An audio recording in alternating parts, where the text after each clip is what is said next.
All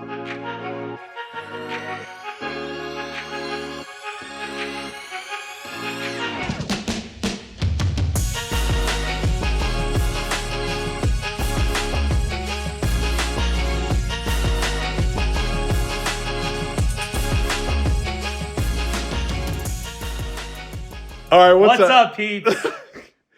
This is a great way to start our second podcast. What's up, everybody? I'm Philip. I'm Tyler. And this is Acceptable Accuracy Podcast. Oh my goodness, you're so cheesy. This is the Acceptable Accuracy Podcast. Okay, so we were challenged at the beginning of this episode by our guest to say it in tandem. So that's just what happened. I'm going to give you a cheese head. That's what I'm going to do for Christmas. But I don't live in Wisconsin. Well, my relatives do. My in-laws do. Okay. Anyway, today's topic is... Conceal carry, bro. Conceal carry, bro. I don't know what a conceal carry is, bro. We're going to talk about it. Does that mean broettes cannot conceal carry? You're not supposed to talk yet. We didn't introduce you. We haven't introduced you. Shh. All right. But first, let's introduce our guest, Brian. I'm good? Okay. Hi. Say hi, Brian. Hi, Brian. Nice. Okay. Brian, tell us a little bit about yourself before we get into the subject. Who are you? What do you do? And why are we talking to you today?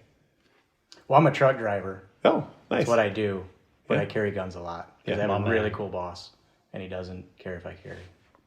So it's pretty awesome. What got you into like your firearms journey? Like what really... So actually, funny enough, when I was a kid, I was terrified of guns. Oh. Because when I was really little, my stepdad had me shoot a 12-gauge slug. Yeah. And I remember shooting that, and I was little enough that I remember doing a backflip. Oh. Like, I was teeny tiny. That is like one of my biggest pet peeves. Like seeing all these videos of like these macho, these guys who think they're macho dudes. Right. And they give it to like their girlfriends or their kids. The first gun they shoot, what is it? Revolver.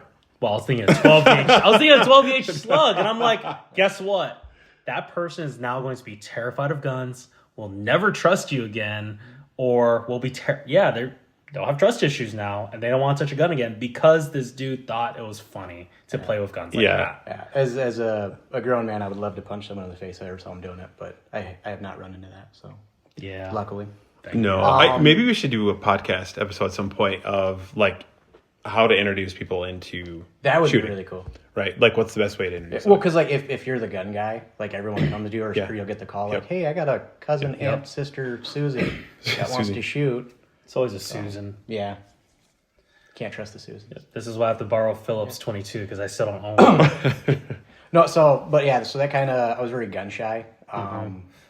And my dad actually ended up getting an AR-15, and I remember he had me shoot that.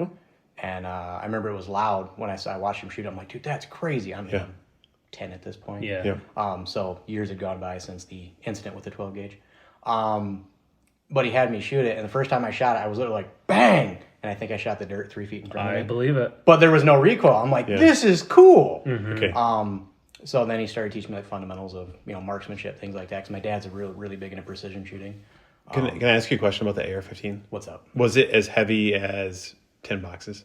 It was, and the recoil was like being kicked by a mule. Santa Claus. Okay, let's do Santa Claus. Because he's chunky. Chunky. Yeah. No, it was really light recoil. It was fun. But again, teaching the marksmanship fundamentals, things like that. And within a fairly short time, he had a shooting quarters at 100 yards. Wow. So yeah, That's pretty good. Fun. Does he still have the AR? Because that's pretty good. No, that one he ended up selling. Oh, that's too bad. That's crazy. Wow. So, Brian, I think one of the reasons we brought you on today was you are a prolific carrier, but you are also a prolific firearms owner. I think at one point you mentioned that you were like, how many firearms did you have at one point? Well, handguns specifically. Before I bought a semi, I had 100. Well, just over 100. Wow. Oh my goodness. That's crazy. Yeah, I ended up having to sell them to fix said semi. So anyone listening, don't buy a semi. Terrible idea. So one of the reasons why I specifically wanted to have you on today was not because you have a lot of guns, but because you did have the opportunity to carry a lot of different firearms. I've carried a lot of different guns. I've shot a lot of different handguns. And I know a lot of people, I never sell guns. I've bought, sold, traded, because I always want to try something new. It's the next thing. and it's interesting because you start out with like, you know, the Glock. You got to get a Glock 19. I didn't. I got a Glock 21 because I'm super smart. But What is a Glock 21? oh, that's the full size 45 auto. Got it. God's caliber. It's in God's caliber. Yeah. 2 World Wars, bro. 2 World Wars. That's all you need to know. Actually, funny enough, I'm actually carrying a HK USP 45 right now. So, Oh, wow. So the 45 didn't get away from me. It's actually my favorite semi-auto cartridge. But Yeah. I mean, it oh, and going back to your like how I actually got into it. I'm big into handguns. No one in my family is. They're all riflemen. Oh, wow. But I like to say I was a poor kid in the 90s, which means I grew up watching the movies my parents already owned. Action movies from the 80s. Yes. My man. So like I'm How many Berettas did you own? I currently own 3. Yeah. But I've my owned, man. I don't even know. So many over the years. For those of you who are not from the 90s, the Beretta for you, It was king. For you Zoomers out there, the Beretta was king. My favorite movie is Lethal Weapon. So Oh, mine's Die Hard. well, and most I mean, people my favorite Christmas movie is Die Hard. well, Never and seen you're it. wrong because Lethal Weapon is the better Christmas movie. Oh. It actually Never has seen that one Jingle Bell either. Rock in the beginning. So But does it at a Christmas party? yeah. Okay. All right. Anything else that you'd like to share with regards to your like shooting history? What do you do now? Like, what's your jam right now? My jam. Well, I actually just started shooting USPSA with you guys. nice. So Yeah, that that's was awesome. pretty super. I had done one match previously, like 9-ish years ago, with a lady at a gun store I used to work at. That was super fun. But I just being over the road, I never had time to really get back into it. Yeah. So, but I've always enjoyed like taking a service grade handgun and then just pushing how far I can shoot it. So, I Yeah. shoot a lot at 100 yards. With scope on your firearm, on your pistol. Phil is saying that because he has to use optics to hit most. That things. is true. Yes. Yeah. No, I use the little nubbins on the gun. I like to call them nubbins now. Nubbins. The Not iron iron sights. sights. Yeah. That's hilarious. Wow. Well, they're steel now. I mean, they're not really iron. Yeah. Or the Glock's like plastic. That's true. Yeah. I knew it. true. I knew it. So, they actually work. Believe it or not, a lot of people crap on them, but they do work. If you open carry, then they're very susceptible to damage, which I have broken sights off Glocks before. Like just literally just carrying and walking around a gun store, you bump into a door frame and crack half the sight off. Oh, wow. So if you're going to open carry, I wouldn't keep them. But if you're just going to conceal carry, they work fine. Interesting. I don't own a Glock. Shame on you. I own a Glock clone, but I do not own an actual Glock. The poor poet. The Poor Poet, which is the PSA dagger. We call it the Poor Poet because Tyler owns the actual War Poet I do. from Shadow Systems. And then the Poor Poet is a clone as well, but it kind of It looks rhymes. pretty much the same. We have the same dot on it, too. It literally looks almost the same. But we know which one's better, Yeah. and it's the Poor Poet. No. So anyway, Whatever. So real quick, before we kind of dig into the topic here, I do kind of want to get into a little bit of what did you guys do this week in shooting? Tyler, I know that you did something this week, so I'll start with you. What did you do this week in shooting? This week, I definitely went out to the range. Let me think about what did I do again? I was there with you. I know, that's why I'm like, wait, what did we do again? Sometimes my brain is really good at like present and future past. I'm like, I don't even remember. Do you need like a... No, I got to help this. you? Okay. So this week, Philip and I went to the range. We actually are members of an outdoor range, and we did some bolt gun stuff with his 6.5 Creedmoor. I had to think again. I'm like, wait, what do you got? Yeah, man. His 6.5 Creedmoor, and he was testing the ballistics of it, seeing how fast his bullets were going. And then afterwards, we were just having fun shooting some steel at 100 yards with our ARs and our handguns. So it was a pretty chill, simple day. We only had like an hour before sunset. So Whose fault was that? yeah, that was totally yours. my Because fault. I was in the car. It was like 1:30. I'm like, hey, bro, where you at? What's your ETA? And he's like, where are you? I'm 10, 15 minutes away from the range. Where are you? He's like, I'm still at my kid's hockey game. Literally an hour away from the range. Yeah, I'm like, okay, I'm going to go on a trail then. So I ended up finding which I wanted to do anyway, so it worked out. I ended up going to a park, went for a walk because I live what I preach about what I said in the last podcast. Go outside. Go outside. Yeah. did just a quick mile walk with my backpack and then So, read for like 30 minutes to Would an you say hour. outside is good for you? Oh, 100%. Okay, but to clarify, we've spent the last several thousand years perfecting inside. Exactly, which is terrible for us. Well, But it's pretty awesome because now. one would argue that a higher power has perfected the outside, so there's not much improvement to be done. I was just looking for an opportunity to quote Sheldon from Big Bang Theory. Oh my goodness. I can honestly, I've I've seen never that show. seen it. I've seen clips of it as I kind of randomly go through my YouTube shorts. I feel like it kind of like cycles. It'll go from like Friends to Big Bang Theory to How I Met Your Mother to Suits back to Friends, and kind of just goes through that loop. Yeah. It's great. They're all good. And Young Sheldon, but And young Sheldon. and I got to remember that one. But back on topic. Yep. So, Brian, what did you do anything with firearms this week? I took my sister to an indoor range. She's got her CPL class coming up, and Oh, it's going nice. to be at a indoor range. We normally shoot outside because I don't like indoor ranges. They're just super loud and annoying.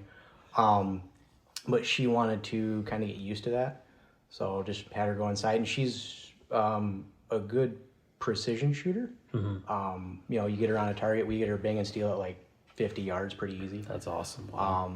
But she's never sped it up or tried to push Oh, it. yeah. So I just brought a Glock 17, loaded up a bunch of mags, and I just gave her like different drills to run. Controlled pair kind of to start out, just to get her used to popping. And then like the first mag, I had her just focus, fundamentals hard and just, try and make one hole. But then just had her pick up, and then the target we had different dots on it. So, and they had numbers assigned to them. So kind of like a drill that Tyler and I did a while ago. I just call a number and she'd shoot it. Yep. And then I'd call multiple numbers. She'd shoot multiple times. Just getting her comfortable shooting fast with a gun, and she did really well. So Nice. That's awesome. I assume that her CPL class is indoors. yeah.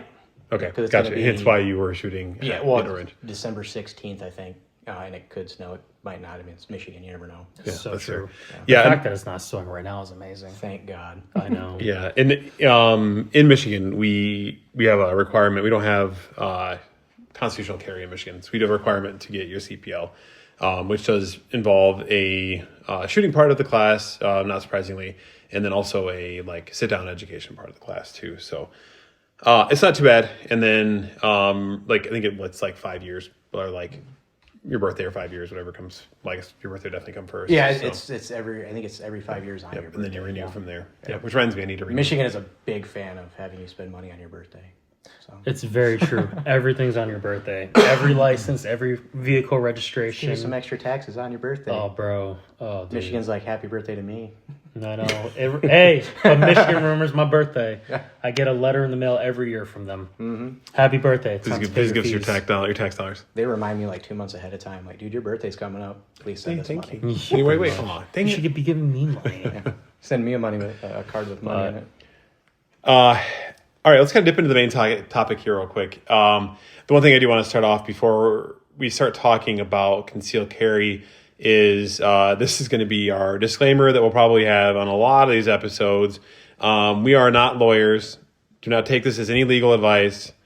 Check your state, local, and employer for laws and rules around concealed carry. You should always know what the laws are in your state, and even if you have a state where you have some cities that trump those, just make sure you know that. And then obviously we don't want you to get let go from your job, your employer. So make sure that you have the permission to do that at work. And with that, let's kind of jump into this. So what we're gonna do is I'm gonna step through and just kind of ask a few questions of both Tyler and Brian. Unfortunately, just because of the way my job and whatnot, I don't get to conceal carry as much as I'd like to. Your old job. The new job is mostly from home. So, but anyway, so just kind of stepping through these guys. These guys have a lot of experience carrying all day long, carrying different types of firearms, and carrying in all different situations. So I've carried 2. He's like, yeah, all sorts of all right, firearms. Tyler, you're I'm off the panel. like, I've literally only carried 2. Well, I guess technically 3. Well, I would say, Tyler, in your defense, though, that may be true, but your practice on shooting from concealment and your ability to get sub-second draws off like from carry is really good. So it's just Just put it this way: Tyler is in my phone as Tyler Quick Draw Tran. My man, I'll take it. I like that. You're also Philip Danger. Oh, well, yeah, I mean, That's awesome. That's kind of a given though. But Tyler's is Tyler Snack Pack in my phone. oh my Oh, goodness! I was hoping you'd never remember that one. I hate that nickname. He loves it. I hate it. It's his com's name too. It's terrible. Every yeah, you don't get to pick your nickname. no, you don't. Although my nickname is Battle Dwarf, Oh, so it's a cool nickname. Nowhere near as cool as what's that one guy? Battle Gnome? Yeah, nowhere near that cool. yeah. So funny. I So love next time I'm at the range and I'm like gonna try to Yeah. pick you up and throw you, you're like, no one throws a dwarf. Exactly. Yeah, exactly. Okay, like five of our I should listeners totally got that get one. you a patch that says Battle Dwarf for your birthday. That would be sweet. When's So, your birthday? July 24th. Perfect. I have a ton of time. If you remember, I will be impressed. Unlike the state of Michigan, who always remembers. But, yeah. Or Pepperidge so- Farm. They Well, it's also forever I going to come be from, on the internet soon. So yeah. Well, I come from a family of Dungeons and Dragons nerds, and I used to have a big full beard. And my uncle, who's like, he's not quite as tall as you, but he's a taller guy. And he's like, I always kind of imagine you like a dwarf. Mm-hmm. And I was like, oh, so I'm a battle dwarf. He's like, that's not what I said. I was like, that's what I heard. Yes. wait, so So you it's just did kind of a nickname thing. yourself? Well, in a way, yes, but it was funny. So That's right. Tyler gave himself the nickname Snack Pack, so it's No, not good. no. Brent gave me that Okay, nickname. that's fair. I That's did fair. not give myself that nickname. All I did was we had a range day where it was like a 10-hour thing. So I'm like, I'm going to make sure I have snacks. So I did. I had protein bars, I had high chews, I had some gummy worms. It was great. yeah, you were a snack pack. Yeah, and actually, I think I had a sandwich. I'm like, I'm hungry. It's a 10-hour, 12-hour range day. I'm like, I'm going to make sure I have food. Real men don't eat. So you can say whatever the heck you want, man. It's like the people who have like body like plate carriers and don't have water on them. Like, you're an idiot. So just saying, no offense, actually, very much offense to you. I like but snacks. They're delicious. I like snacks too. I may or may not have brought gummy worms to this recording tonight. Yeah, I had That was like my- 6 pieces beforehand. That was my reason for being late. Okay, so getting back on subject here a little bit. Why? Why conceal carry? Because Second Amendment trumps, bro. Trump's I would, Everything. I would Just actually- kidding. I would actually like to bring up a much more important reason, yeah. and that would be ninja bears. Oh, Guess. Yeah. okay. Explain the ninja bears. Well, have you ever seen them? No, What's a ninja that's bear? Because exactly- they're ninjas. They're yeah. So you need a gun just in case. Okay. I'm just 2 words, ninja bears. Yeah. All right. Podcast That's where over. it's That at. was easy. There we go. Man. But no, on a serious note, we're protectors. That's why the reality of the world is there's evil people out there, and the only way to stop a bad guy with a gun is a good guy with a gun. I know it's a very cliche thing to say, but that's why I carry. I didn't start. I'm originally from Hawaii, where it's the strictest gun laws in our nation, and for me in 2020 when we had the riots happen, I was like, what am I going to do if someone breaks down my door and tries to attack me? And at the time I was engaged to my future wife. I got nothing. So I bought a shotgun, and then soon after I got into conceal carry because I'm like, well, Did you try to conceal carry the shotgun? very much, yes. I stuck it right down my pants. It's glorious. Respect. Unfortunately, in the state of Michigan, we have a concealed pistol license, not a concealed shotgun license. So That's true. then you had to make the next step. That's true. But I do have an AR pistol, so I can conceal carry that, which is glorious. No, what I was, being serious, so preservation of life. Yeah. That's why I carry. Not necessarily my own. I mean, I'm a fairly stocky guy, and I can, I train kickboxing in high school when most people playing sports. So I can fight, but especially if I'm out with my mom, my sister, even my dad, he's getting a little bit older. That's why I carry, to take care of my family. Yep. I took a fighting pistol at Tactical Response with James Yeager. Rest in peace. And Yeah. and the thing he said that stuck with me is, before you press that trigger, the question you should ask yourself is, whose life am I saving? I thought that was powerful. That's a great way to put it. Yeah. Yeah. Man, that's very powerful. Almost like he did it for a living. I know, right? Yeah. Well, it keeps it positive too, versus saying like, what life am I Yeah. saving versus like, What life am I taking? what life I'm about to take. Right. And that psychology of it right there is like, man, I'm about to take a life. I'm about to take a life. It's like, no, Right. you're saving lives right now. 100%. That's what you're doing. So it's like, if I got carjacked, right, and it's just me, take my car, bro. I got insurance. But you change one thing, you put one of my family members or a friend in that vehicle, I'm saving their life now. That's just where it's at. So, Right. And I think a lot of it is too that, like, realistically, we live in a world that is, it's not perfect. Like, a lot of people would like to think that it is, and they like to go against the Second Amendment, and they like to say, you don't need guns, blah, blah, blah. Well, realistically, we have a, like, epidemic of criminals out there who think they can do whatever they want, and they're going to always carry a gun, and you're not going to get all the guns off the street. It's impossible. Right. I mean, like in other countries where guns are banned, like the criminals still have the guns. Right. So realistically, if you have like an incident where you have to defend somebody and you're matching like for like, unfortunately, and they typically have to drop an advantage on you. So, and we'll get into training a little bit too and how you can kind of minimize that advantage a little bit as well. But it's not, a lot of people assume that men especially carry because they have like a macho like thing to feed, right? Yeah, funny enough, I suppose not funny enough, but the whole reason I got my CPL was Michigan used to have a law where if you had a CPL, you didn't have to do, well, you still filled out the form for the background check, but they didn't have to call it in because it counted. So there was actually a lady I used to work with at a gun store, and we were talking about the reasons we got our concealed carry licenses. And I brought up to her mine, like just basically to speed through the process of buying a gun, because I buy a lot of guns. And then she brought up why she got one.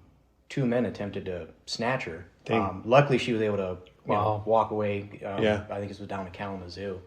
But she was able to walk out into West Main with a bunch of traffic and get away from them. Wow. And it just totally changed my perspective. I'm like, I don't have to even think about something like that. Yeah. You know what I mean? It is an equalizer. Right. It is. What is it? They say that God created man and Smith Wesson made them equal? No, it's God. No. God created all men. Sam Colt made them equal. Oh, okay. I was close. I like Smith and Wesson. So Smith and Wesson is nice, but Colt dominated Colt. in the You're right. the Peacemaker, 19th and 20th century. Yeah. That was like one of their selling points. Yeah. But realistically, and not to joke or belittle your ideas behind that, but anybody can conceal carry, like as long as you're of age and in the state that you're in, and especially for people who are like smaller in stature, whether it's a small dude or like a smaller woman, I mean, it really truly does equalize things a little bit. And if you think about a lot of the issues revolving around like human trafficking and that kind of stuff, I think if more people knew what their rights were and their ability to carry, that would help reduce that a little bit. I'm not saying it's perfect. There's no silver, gosh, it's a gun joke. There's no silver bullet to like solve any kind of problem, but even if you can think of getting a criminal to think twice, right? Because anytime you have, people always talk about the United States having an epidemic of like mass shootings, right? But those typically happen in areas where you are not allowed to carry. Yeah, I think it's in the 90th percentile. It's ridiculously 94% of them. Yeah. Of course. I mean, why else? Where else would a criminal go anyway? Right. Yeah. That's what bad guys do. They're ambush hunters. Well, they like victims. Yeah, they don't want strong prey. Right. And not to get into semantics, but it's not mass shootings; it's mass killers. We're shooters. We go out and shoot. That's practice. Fair. That's right. But they're mass murderers. Yeah. No, you're right. Mass killers. You're right. And sometimes like it's funny because the media gets you into that mind frame of like thinking in that space that it's mass shooter, but no, it's a mass murder. Yeah. Mass killer. But they want to demonize all guns and people who go out. So it's not just there's the serious side of it for sure, but I also enjoy shooting. I'm a shooter. That's what I do. You guys do too. So it's like just even being able to take words like that and demonize them just to crap on the shooting community. It sucks. So. Yeah, you mentioned your reason for getting your CPL too. Ironically, I actually got my CPL not because I was planning on carrying again, because of the inability to really carry anywhere like for long periods of time because of my employer. But realistically, it was I got it because I was shooting competitively in again, I know we talk about Michigan a lot here, but that's where we're at. But if you had your concealed carry permit, it changed the way that you were able to carry in your vehicle. So it made it easier for me to not have to worry about like if I'm going to a match and I throw like my ammo like in the front seat, or I throw my pistol in the front seat or back seat or wherever it may be, like, and they're attached and there's magazines with bullets in them and that kind of stuff. Like I'm not gonna have to worry about like if I get pulled over, I'm covered because I have my CPL. Right. That's the reason I got it. Yeah. And I do carry periodically, especially if I'm out, like, when I'm not at work. I will carry. And then other instances as well too that maybe we'll get into here in a little bit as well. But okay. So now that everybody's got their snacks again, so everybody That's the beauty of a podcast. They would never know unless I know. you actually bring it up. Thanks for that. I don't know, maybe they could hear you chewing. No, they I can't. can hear your jaw popping. No crunchy snacks. I don't know, right? Okay, so we kind of talked about the why behind the concealed carry, but when to carry? All the When time. not to carry. Well, I mean, it really depends on the person. Like, Brian and I yeah. are probably of the same belief. Like, I've had people ask me, Tyler, how often do you carry? And I look at them like, dude, when don't I carry? It's a much shorter list. It's extremely rare. I don't carry on airplanes. Yeah. That's about it. Right. That's and probably then about it. Legally, all the places that you're excluded to carry, which is unfortunate because again, they're spots where Yes. they can't, like, you can't carry. So now there's like spots that they know they're undefended. So there's that. There's places where people have carried. Like I used to be an over the road truck driver. Mm-hmm. It's not like I stopped at the California state line and put my guns up and all that. I'm not gonna die in California just because I'm doing my job. Same with New York or wherever. But it's what do you do? I mean, in those states, as long as it's in a lockbox, ammo separate from the gun, you can still travel. Oh shoot, I forget I think there was a law passed. It's like the right to travel. I can't think of it right now. I'm kind of blanking on it. It's But like a you're safe allowed to travel travel in law. all. Yeah, you're allowed to travel in all 50 states with a firearm. Oh, interesting. But it just has to be locked Locked up away. separate. That Yeah. kind of And thing. it depends too, because there are places like Illinois. Once again, I am not a lawyer, but I did get this from lawyers. As out of state CPL carriers, you can actually conceal carry your gun driving through Illinois, no issues at all. But the moment you get out of your car, that's when you need to unload and lock up your gun and put it in the trunk. Well, and what's funny about Illinois is the vast majority of counties there are sanctuary counties for the Second Amendment. Yeah, so, which is nice. yeah. It's literally just Chicago. Right. Yeah, there are a lot of states that have that. Again, check with your local laws and make sure that you're covered. We're not lawyers, so don't take any of this advice. And there are some sites out there too that will kind of help you with the carry rules and laws. I think of like USCCA. I think they've got They have a on their website. reciprocity map. Yep, where you can find out where like your concealed carry permit is good, where else, and then they'll also cover a lot of the laws, like where you can and cannot carry. So obviously check those locations out, find out what is available to you as a citizen of the state that you live in. Again, there's a lot of states out there that have constitutional carry. There's still limits on places that you can carry, but you don't have to necessarily have your permit to carry. Isn't it awesome how like over 50% of America's constitutional carry now? That is awesome. Yeah, It's like 26 states, or I think. 27. Yep. Yeah, it's awesome. Yep. When I get back to when to carry though, because I know for a lot of people it's not a realistic option. If you've got, even one kid, but 2, 3, 4 kids, and your job's on the line. Well, what's the higher risk factor? You know what I mean? That's true. So it's not realistic for everybody. It's realistic for me. I'm a single dude, and I got a really cool boss. Yeah. So it is definitely something to take into account. Could you afford to lose your job? And I know it's especially on the internet where it's, well, you just get another job, you can't get another life. Yeah. Yeah, but how much of your life is that going to affect? What kind of hell is that going to bring on your family? Being a man is being a provider. Yep. I would say that's number one, Yeah. So what do you do in that situation? Do you let people pressure you into carrying or not? I mean, it's a personal choice. But if I was in that situation, I would not. I would take care of my family monetarily, and then when they're with me, I would carry as frequently as possible to be able to provide protection in that sense. Yeah, my wife worked at a place where she worked at a front desk, and people would come and go, and it was a locked building, and she had to buzz people in, so she had some control in that space, but she was not allowed to carry. And I was like, you need to talk to like the safety team here and ask if you can get an exception to that rule. Mm-hmm. No business is going to let you do that. If they have a blanket statement that says you can, they're probably not going to let you. And I don't even know if the safety team people even carried in the office at all. Or even if they can give you an exception. I mean, I know we're you guys we're doing gun stuff here, but pepper spray, mace, Right. That's taser, true. Yeah. anything, True. Have something. something between a gun and a harsh word. Well, if you live in that area of between gun and harsh word, you got to figure out what works for you. A Kubaton, it's not the best thing in the world. A what? You don't know what a Kubaton is? I have no idea what that is. It sounds like a snack. Basically, your pen Yeah. is a Kubaton. Oh, it's okay. it's a small, hard object that you can use to manipulate joints. Gotcha, okay. Pinch I'm like- people, strike. Oh, Yeah. interesting. So, Learned a new word today. Kubaton. Yeah. I just call that my right arm. There you go. Yeah. I use it to strike. Like a rock. Yeah. And Yeah. Because But kind of going back to, I do like how you even brought up pepper spray because, to the best of my knowledge, there aren't really any places that ban pepper spray, which is really nice. Well, and especially if you're a woman, I think more people are going to be forgiving of some kind of Very self-defense accepting. weapon. I don't even say forgiving. They basically accept as like, I hope Right. you have pepper spray. Right, Basically, pretty much. if you're going on a run, have pepper spray. right. I mean, bring a Glock, but Well, of pepper course. spray too. I think with pepper spray too, there are certain crimes that like a firearm is going to cover, right? Like anytime like there's risk of life, there's always going to be, if you have a firearm, that's obviously your first tool of choice in that space, right? Because you're matching, unfortunately firepower.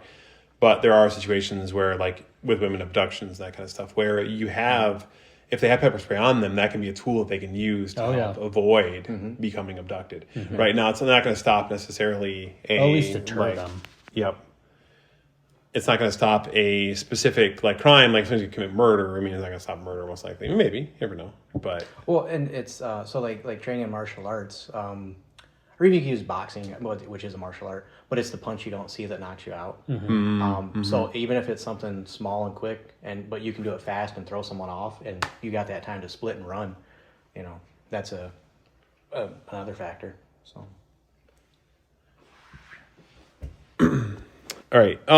So we talked about again like the whys and the when. And I know this is probably the most exciting part of the podcast for the vast majority of people. But I want to talk about like what to carry, right? Because obviously there's a whole lot of different things that you can carry in different situations that you can carry those in. So I'm thinking like, for example, right now when we're recording this, it's in the middle or it's the beginning of the winter, right? So, concealed carry options open way up. You could conceal carry a H&K USP if you wanted to. Right Doing now, it currently. right? Yeah, that's what I do it in the that's what- summer that's what I too, brought but- up. Yeah, but That's learning how to dress around again. so what kind of like okay? So I'm a new shooter. I'm working on getting my CPL. I'm going to get my CPL. Obviously, one solution does not fit all. But what are you recommending for like a new concealed carry? I would have to ask the individual, like, you got to be honest with me. Are you if I pick out a gun for you that you're going to shoot well, are you going to commit to carrying that? I would say for most people that's going to be a no, because I'd pick something like a Glock 19 or a Smith & Wesson M&P Compact. Yep. Something in that range, that mid-sized gun that is definitely carryable, but is vastly more shootable than a Glock 43 or even a Smith & Wesson Shield. But be real with me about where you're actually going to carry. So that I would start there. If someone wants to pocket carry, we're going to have a different conversation than someone who's going to belt carry or... Yep, 22 Derringer. Yep, Exactly, yes. North American Arms, baby. that's right. Or one of those little credit card ones that you like fold and then like it wouldn't turns want- into a 22. Yeah, I and- wouldn't It's want like to two shots. I know, and then I thought those ones were just single shots. I think they're double. Are they? I think they may make double. like maybe they make one that is. But one. either way. yeah, I do have a Bond Arms Derringer. Really? 45 Colt, I wanna 4 shoot 10 that. shot shell. yeah, It's just fun. yeah. Yeah. So, kind of going back to what to carry, I 100% agree with Brian. Like, it also goes back to, is this going to be the only gun you're going to get? Are you going to get multiple guns? What are you going to go with? So, for most people, I typically would recommend about that mid-sized compact gun. So, like a Glock 19, M&P 9C, P320C, or something along a CZ P10C, something like that, because it's a nice middle ground. If you're only going to get one gun, that's about what I would recommend. Because then it falls into your home defense role. Home defense, conceal carry, duty. Because that's basically what I have. I have a Shadow Systems MR920, which is a Glock 19 clone. And Tyler's allowed to be wrong, so that's cool. And that's fine. and that's why we have multiple people here. Well, but with that one gun, I flex it with everything. I use it for competitive shooting, USPSA. I use it for duty carry. I mean, I don't duty carry, but like, whatever. On my war belt, battle belt, duty belt, whatever you want to call it, and I conceal carry that. It's funny because duty's like poo. It's great. That's a poo-poo My goodness, you two. It's so funny how like personalities mesh and how like we go with patterns. I'm kind of learning.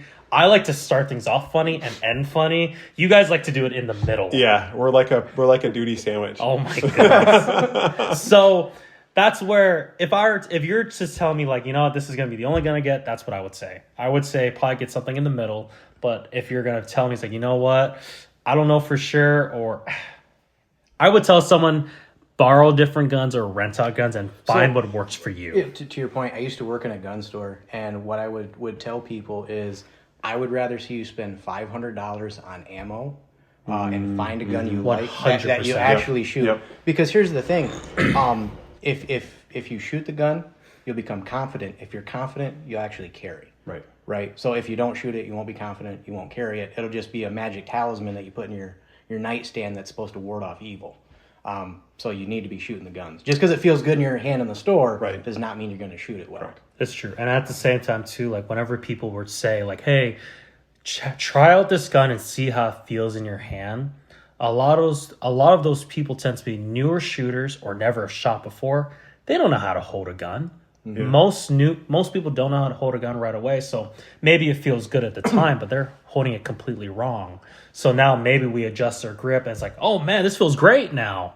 And a gun that they didn't like before. A PPK feels great with a cup and saucer grip, but if actually trying to apply a high thumbs forward grip to it, it's a little awkward. So it can be done, but it's very awkward. Yeah, it's like shooting a Glock. It's like holding onto a brick, right? So it's like I know what you're talking about. The frame. You don't even shoot a Glock. I know, I'm kidding. You shoot you shoot a Glock made for human hands. That's true. Yeah, joking aside, I feel like we're in the golden age of conceal carry firearms. Right, because I think it kind of started off with the M&P shield, like the OG shield. Yes, right. It was time. Well, even before that, car. Yeah, car you're right. Arms made you are first, right. Yeah, that's the slim line 9mm for carry. Yeah, yeah. And a lot of it, and so I think that those two like kind of kicked it off, where you could get decent capacity, right? Mm-hmm. Like I think the shield was 7 to 8, depending on which magazine you had in the gun. Plus one in the chamber, I suppose, and then. Well, and actually, what's you brought up capacity. Yeah. What's funny is a lot of people will still go with a 5-shot J-frame, little revolver. Yep, it works. It gets the job done. It's easy to conceal. Yeah. Yep. So. Yeah, no, and that's one of the reasons why I wanted to ask on the podcast, because while both Tyler and I would carry to carry semi-autos, the revolver is an option as well too today. Still, people think it's antiquated, but the thing is there's a lot to be said with what you have. Carry what you have. Mm-hmm. Carry what's comfortable for you. Mm-hmm. Carry what makes sense to you. Yeah, you know what I mean.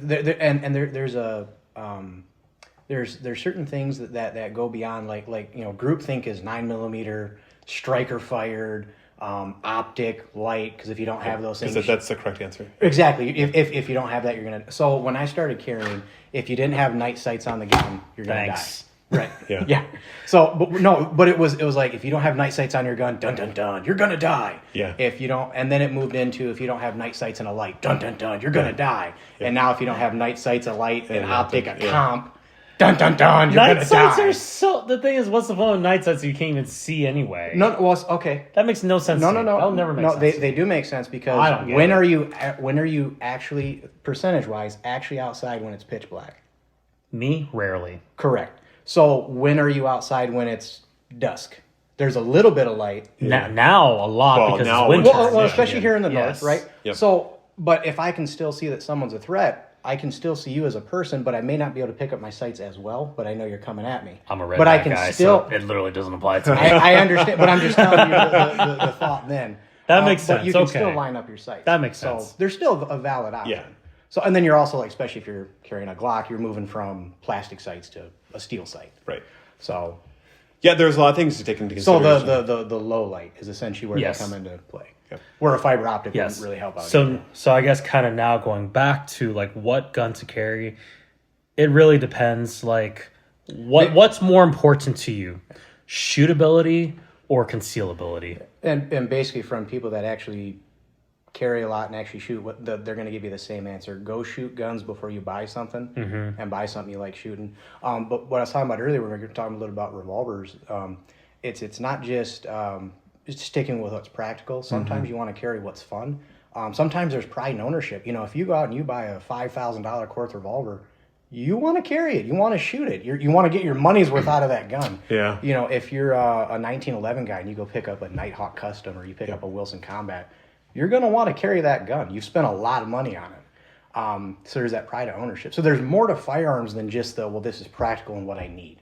You know, I've carried my Model 629. I had a 4-inch 500 mag. I actually carried that to the gas station one time. But I actually carried it because it's like, dude, can I carry this and actually get away? Like, can I conceal this? That's amazing. And I could. Yeah. And I actually shot that gun very well. So I was very confident if, you know, a Chevy got out of line. Engine block. I think what you're saying too with regards to carrying something you have pride and ownership in or something that you like to shoot. Because if you don't like shooting something, like if it has really snappy recoil and you're just, you know, you're not able to manage the recoil depending on who you are, your hand size and that kind of stuff, you're going to be less likely to want to train with it, number one, and then you're less likely even to carry it because you're like, I don't like the way this makes me feel. Right. Or if you have something that you do that you really like to carry, then you're more likely to carry that specific firearm. Yeah, because like if I've got, if I'm picking between, you know, two guys to, you know, back me up, I've got one dude who's got, you know, a Glock 34 with a light, you know, optic, all the stuff, but he doesn't shoot or carry because it's too big, and it's kind of awkward for him or whatever. I would rather take the dude who's like a cowboy action shooter who carries a single action army and can run that thing like a little mini machine gun. You know what I mean? Have you ever seen them shoot? They're crazy. Like single. No idea. But I would no idea. We'll look it up. This is a whole. That's the thing too. Like I'm very I would still consider myself still fairly new to firearms, even though it's been 3 years, and I will admit I carry every single day. I shoot probably more than the average person. Yeah. In 3 years, you've come so far. Yeah. So okay. So for you're me, way ahead of most I have a people. very simplistic view. Yeah. When it comes to guns, especially what I carry, like I definitely lean more towards the practical side. I do have a more expensive carry gun. I'll admit that. And I definitely take kind of pride in ownership. It's like, I've got $1,300 gun that I'm carrying right now. And it's the war poet. It is a war poet. Shout out John Lovell. It's true, but at the same time, Blessed by him. That's true. I have met the dude. With He's holy a water great guy. of John Lovell's but he's a pastor too. Fun fact. And He just had a new video pop up. my man. Yeah. I So, watched his but it's also a gun that I've carried now for 2 years, and I'm able to hit 100 yards with 20 to 50 yards consistently, no issues. And I've done USPSA with it, and that's kind of why I did it, to try to see like how far can I push this gun. So for me, it's like, I like to just stick with one gun, one operating system, and just stick with it and just become a master of that operating system. And because of that, I know there'll be some carryover of other guns. I have shot some other guns. I'm like, I definitely don't like this gun. I'm not as accurate as I can be. I can shoot it. Yeah, so but still. Yeah, not in disagreement, but to add to what you're saying. Yeah. Once you've shot enough, like if you spent a couple hundred rounds on a double action trigger to go, and I know people will disagree on this, but transitioning from like a double action, single action, a Beretta or a AHK USP to a Glock, to an M&P, like it's not hard once you have fundamentals down. But 100%. A lot of people I think overplay that, where it's I'm going to master this one, or you just shoot them all. Yeah, and that's where that's why I own so many different guns. Yeah, and that's where Brian and I have different schools of thoughts, which is perfectly fine. There are preferences and schools of thought. I'm of the school of thought is pick one operating system and stick with it. I'm of that belief because I don't like buying extra holsters, extra accessories, different mags. That's my personal opinion. It's like tools, like power tools. Yeah, just buy like, Milwaukee and be done with it. Or a DeWalt. It's funny, I'm a DeWalt guy. Of course, we disagree on that too. So it's I said earlier, you're allowed to be wrong, man. That's fine. You can get whatever the heck you want. But for me, it's like pick an operating system. So now it's like, hey, my uncle's a DeWalt I can. too, so. Good man. So, but pick one, and it's going to work. But what's nice is I do have a universal TLR1 carry holster. You tried so my now Glock I 40 can. in that. I did. It was great. So now I can actually tell them carry. what you found out about carrying a long slide. It's hot, man. When you put it in the holster, you said, you know how it's not pointing at Oh, it's definitely pointing at it. Yeah. It hurts. It's For those of you who don't know, the Glock 40. I apologize, I said it wrong. 40. Yeah. 40 is probably the longest slide firearm that Glock makes. It is. That's gotta Well, be. 100%. Yeah, hands down. It's a 10 millimeter. 9.5 It is inches. practically Yeah, a the rifle. slide. That's crazy. It might as well be a rifle. People always talk about Glock and why they don't make rifles. It's because they make the Glock 40 because it's practically a rifle. It's my favorite joke. It's 9.5 inches of black Glock. The ladies love it. oh my goodness. Wow. We have to edit that out later.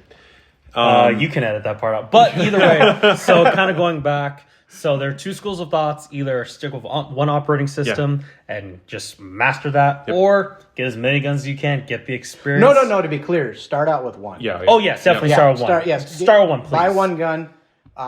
Put at least 1,000 rounds through that gun. That's a lot. Well, what I'm saying totally is practice over time. So, and I That's don't mean I'm like totally kidding. yeah. But well, no. We're addressing like a new shooter. They might think, "Oh, dude, that's crazy." Yeah. But I don't mean like 1,000 rounds this afternoon. What I mean is, In 2 afternoons. correct. 1.5 afternoons. 1/2 afternoon. 1.5, yeah. 1.5. 1.5. 1 3/4. But either 9 way. 3/4. No, So- but it's going to be training. Do 100 rounds in one weekend, and maybe you can only shoot 100 rounds a month. But spend time with that one firearm. Build a foundation of skills with that one firearm before you move on to other guns.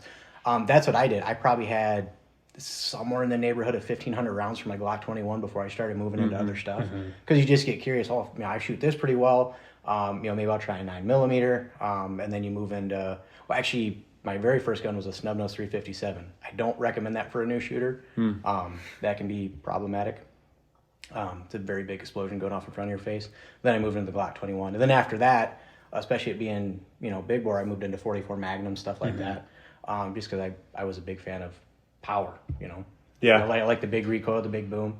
So obviously, from being a kid to growing up, I learned how to manage recoil, things like that. So. Yeah, and I think, like, again, we mentioned earlier that we are truly in a golden age of carry, right? So it's impossible to say what you should not carry, which is very much a non-answer, which people get really frustrated with. So my recommendation is always, take a look at the firearms that are like the compact ones, like the Shield from Smith & Wesson now, that like their 6.6 Shield to the SIG. Was it the P365? Yeah, Dude, there's like 10 different variants of Yeah. P365 like now. find one that in that space. Like start there is where I would say to start, because, and as we'll kind of talk about, is carrying a firearm, especially carrying a full size firearm or a large firearm, can be difficult and uncomfortable and not reasonable for people, like, depending on what your stature and size is, right? Like if you're a dude and you're a big dude and you're 6'6", like you can put a gun anywhere you want, right? Like, and you'll be fine. But if you're a smaller woman, where you're carrying on your body, wherever it may be, like you're gonna have to look at something that's potentially a little bit smaller. Yep. So start there, and if that you don't like it, then obviously you can go up from that. So there's actually a YouTuber. She actually just changed her name, like her YouTube name from Arms and Style to her name, Tessa I've seen Booth. her. She actually has a video where there's some science behind it, where there's an actual like proportion wise to your body and your carry gun. So there actually is such thing as a gun that's too big for you to Yeah, carry. because she was carrying a Glock 48, and if you took in the dimension of the top of the gun down to the butt of the gun, it was more than 50% of her width. Yep. So she actually had to transition to, I think she moved to a 365. I think so. Yep. Yeah. Yeah. So it's the a little bit longer grip with 12 rounds, but the shorter slide that worked for her. So it actually is a thing. Yep. And a lot of it's based on like your body style too. Like I have a difficult time concealing, even though I'm tall, concealing because that's also busting in a curse, because I can't.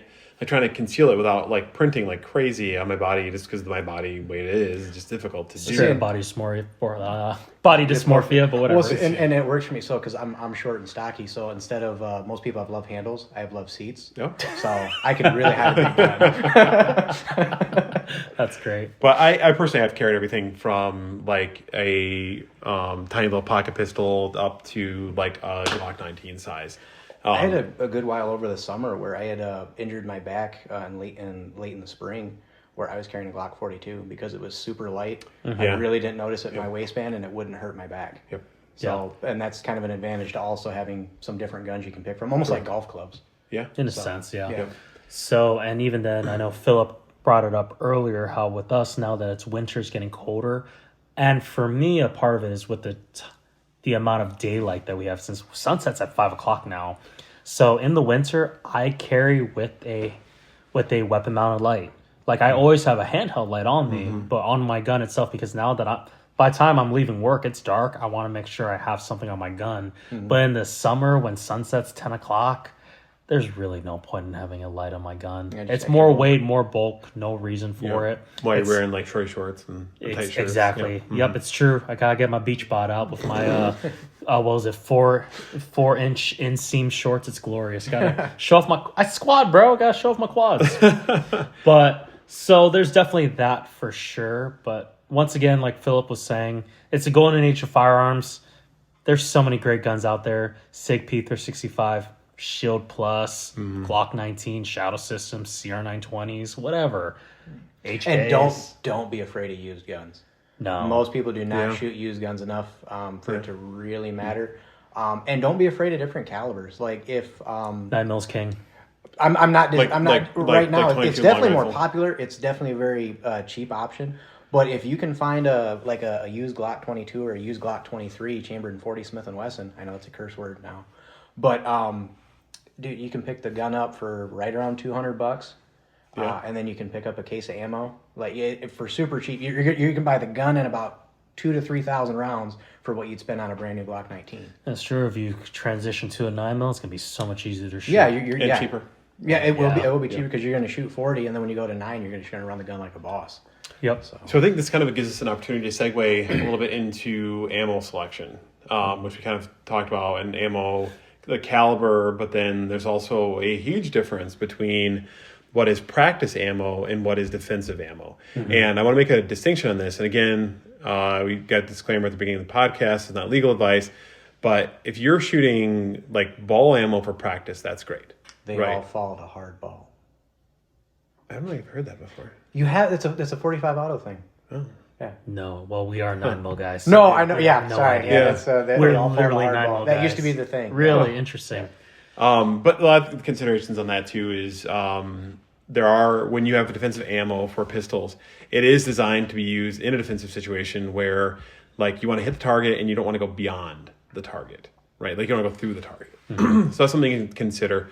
Now and I'm curious what you guys' thoughts are on this. And I had always heard that, and this may be an old wives' tale, but you should find out what the police in your state or municipality are carrying and carry what they're carrying. Because if you have to go to court, they don't want to have like, so-and-so is using this extra high power capacity firearm with like shredder ammo and designed to kill. Well, you mean, duh. But like, just curious on your guys' thoughts on that. Do you want to carry something that's like the local PD is carrying?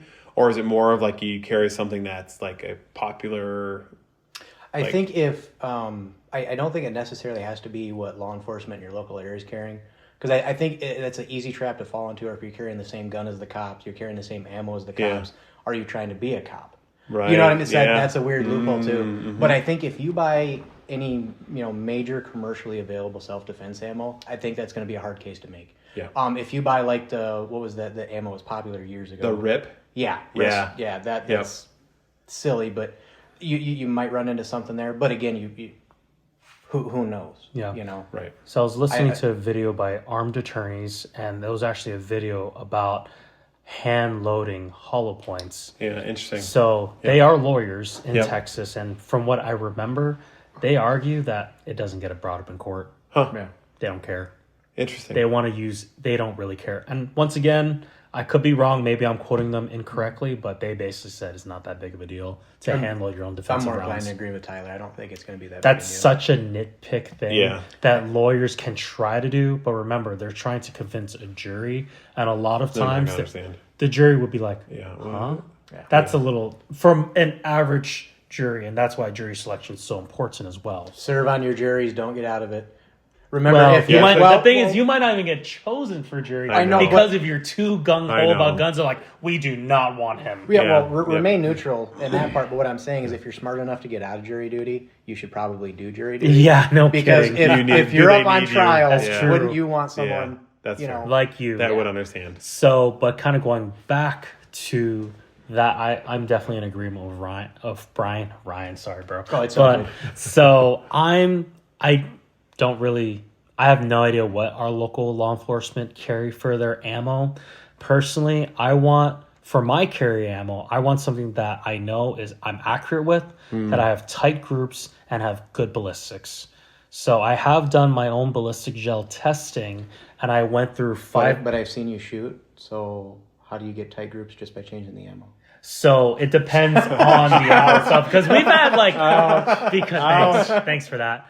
But because I know my gun hates Winchester. I mean, every gun hates Winchester. I hate so, Mine don't. I've owned a lot of guns. Good for you. But so I've done some tests, like some groupings with different hollow points, and I've come to find that Federal HSTs in 147 grain, I have extremely tight groupings. Philip was there. He saw it himself, and I'm like, hey, look at that. I was actually very tight with it, and great enough. I didn't even zero with it, but it was actually basically where my red dot was zeroed, so I loved it. And also, I did ballistic gel testing, and I should have looked it up, but I can't remember. But it was like at that sweet spot according to like the FBI ballistic gel testing. So for me, based off of that and other research, I'm like, yeah, Federal HST 147 grains is my choice of carry ammo. I'm running Spear Gold Dot, very 124 grain, popular. in a Great, 9mm anyway. Great gun. And the ammo. reason I'm running that is because during the Rona season, I picked up a case of that for the same price as ball. That's and I'm amazing. like, if I'm buying great. it, Yeah, I might as well. 100%. Yeah. That's So I've been awesome. running that. One thing to consider within ammo selection as well too is a lot of times defensive ammo is loaded hotter than your traditional ball ammo. So make sure that your firearm that you select can shoot, like it's something called plus P. So make sure, like if you're shooting 9, that if it's plus P, that your firearm can handle plus P. Yeah, I think it's plus P is 10% over like the standard spec. So if it's plus P plus, it's 20, and then like plus P plus is like 30. Yep. So, and I have heard it of some law enforcement running into the problem they had when they were running revolvers, because they would train 38 special because it was cheap, and then when they would shoot their magnum loads on duty, they would have problems getting hits on target. I don't know. I've heard there's some. Jeez, Pete, I totally lost my word. Well, they said I lost my word. She's a basically. gosh darn. Yeah. Golly willikers. I distracted him with gummy bears again. Or gummy worms again. Gummy It's my worms are fault. so good. But basically, so they'll shoot like 115 grain, ball, whatever, and then they'll get out on duty and they're running a 124 plus P plus or a 147 plus P plus, and then they're having trouble getting hits on target. Yeah. So what? Hey, that's why you've got Grand Thumb. I don't know if he does this now, but 3 years ago, he actually came out with this concealed carry video. Do you know what he carries for his defensive ammo? 124 long grain, rifle. 9mm NATO. His just 9mm ball ammo, FMJ. Really? He does not carry hollow points. Yeah, it's 9mm NATO, and the reason he does that is because that's what he shoots all the time. Yep. So Yeah. he'd rather make accurate hits versus worrying about like over penetration. This was back in 2020. I don't know if he's changed that or Yeah. not, but that was what he chose to do back then. I'm like, all right. I'm of the when guns start coming out. He also I carried think a people are full-size gonna gun, too. Yeah, when guns start coming out, I think Those are people Air are going to Force start guys. to disperse. So I don't necessarily. Right. Yeah, I mean, you hope so. You never know. I mean, it depends on the situation that you're shooting in as well, too. Well, it's be aware of your target and what's beyond it. Yep. The one thing number too. 4. The one thing too is if you do carry a lot, it is good to periodically cycle your carry ammo and your magazine that you're carrying with as well too. Just because. Oh, I still have to do that. Yep. was in my Like the calendar. springs will get you run into issue where you have feed problems, right?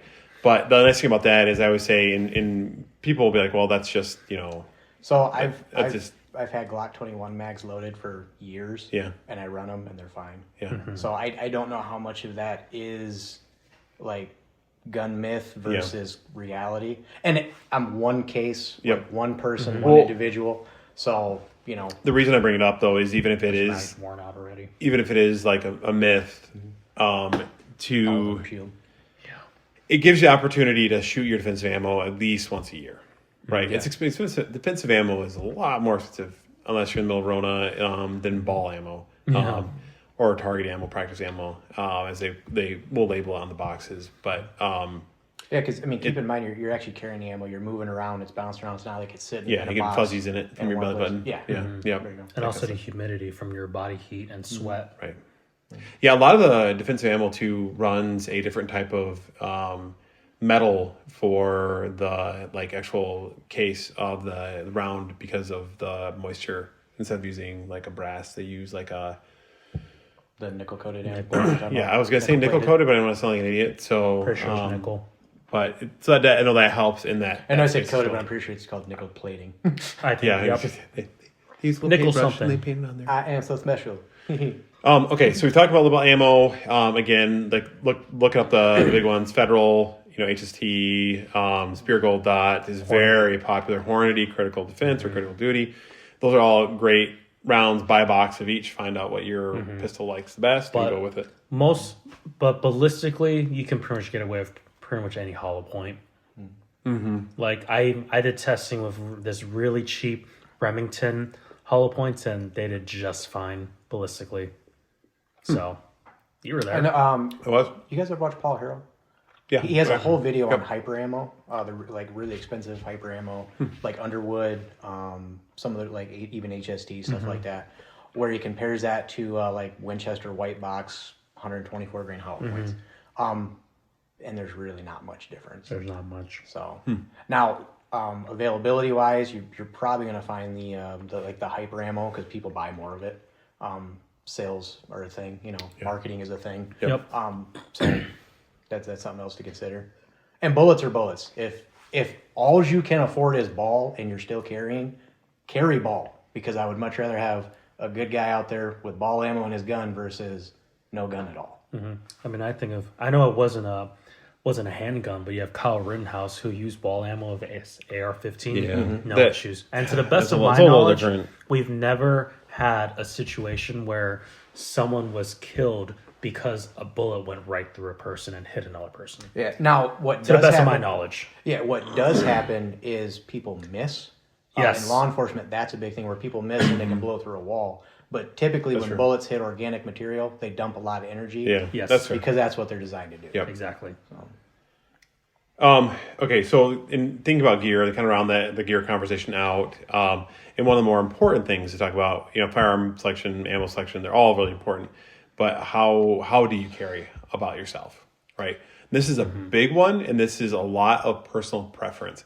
And I will tell you, speaking from experience, you will sink a lot of money in figuring out what works for you. Yeah, Unfortunately, you are going to have a box of shame. That you're going to have a bunch of holsters and stuff that you try out. Which is why, thankfully, we have companies like Wild Gunner out there that offer holster rentals. Oh, nice. So I didn't know that. That's yeah, really cool. so Wild Gunner. That could have saved me a whole bunch of I money. know, over the and years. I actually have spoken to new shooters who wanted to get into shooting, and I tell them look, now that you have picked your gun, do not buy a holster yet.